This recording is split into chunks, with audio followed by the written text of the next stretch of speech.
Good evening, men and women, too. We've got something great and special for you.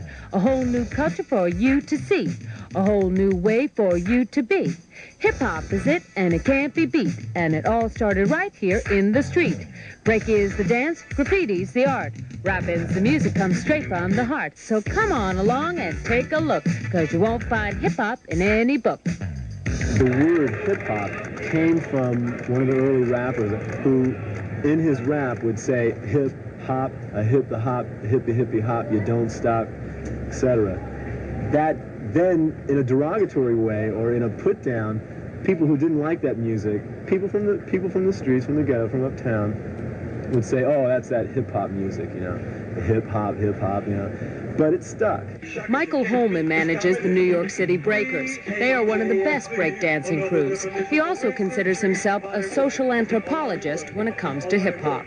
The people who are involved in shaping and creating and presenting hip-hop, they are people, I think, who the media and popular opinion in general would like to color as social undesirables, uncultured losers.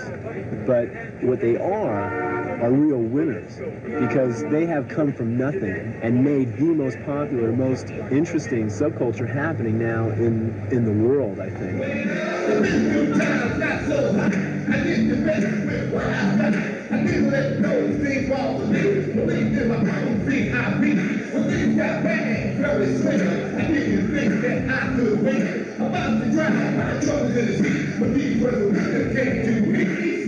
Hip-hop culture is based on music, with disc jockeys as the new musicians. Clubs like Disco Fever in the South Bronx gave the DJs their chance to perfect the art of rapping.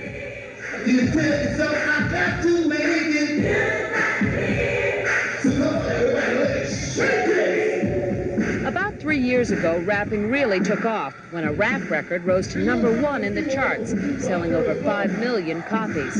It was a shot in the arm for the subculture. Particular fashion started to sprout, as well as certain kinds of dance. And rap became accepted into the music scene. Open up your mind, let your body unwind and cook in my disco kettle.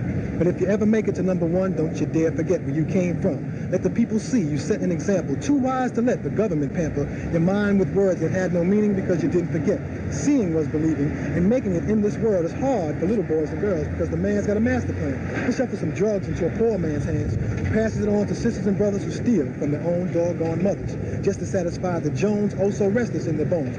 I just felt the need to take the time to politically activate your mind. Phase 2's been with hip-hop from the start, both as a rapper and as a graffiti artist, and he thinks that there's an important new forum here.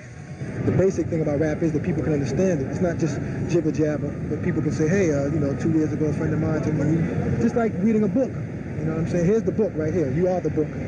And you relate to people in that sense.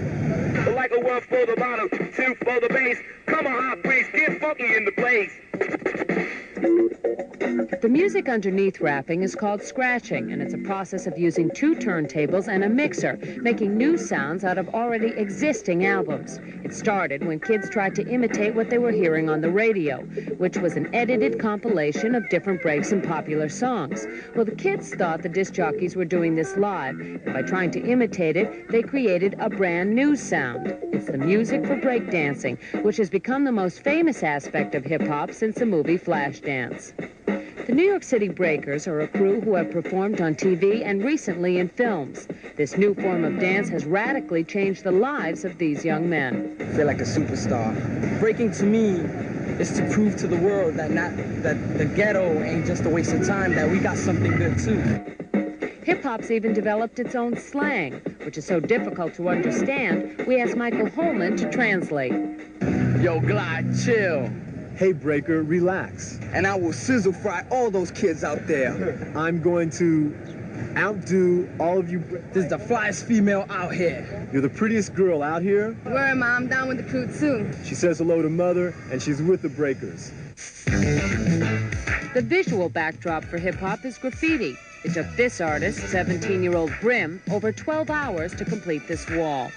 I was good in art in school, but the art in school isn't the same as, the art behind me. It's boring to me. This is exciting. And living in New York City, know, it's like having no identification, you know, no identity. And this is like my sort of Tom Sawyer, you know, having an adventure in the city. Graffiti is entering the mainstream art scene. A number of New York galleries have graffiti exhibits, with canvases selling for $2,000 to $10,000 each. So it seems that established artists, musicians, and dancers are incorporating aspects of this street culture into their own work, which could smack of exploitation. It's such a strong and pure and powerful subculture that it will dictate the commerciality of it. It will dictate how it is exploited. Hip-hop, riding on subway trains, rapping, it's all something that you feel. It's not something that you just do. You know what I'm saying? And those of us who really feel in our hearts, in our minds, and our souls will continue to keep doing it.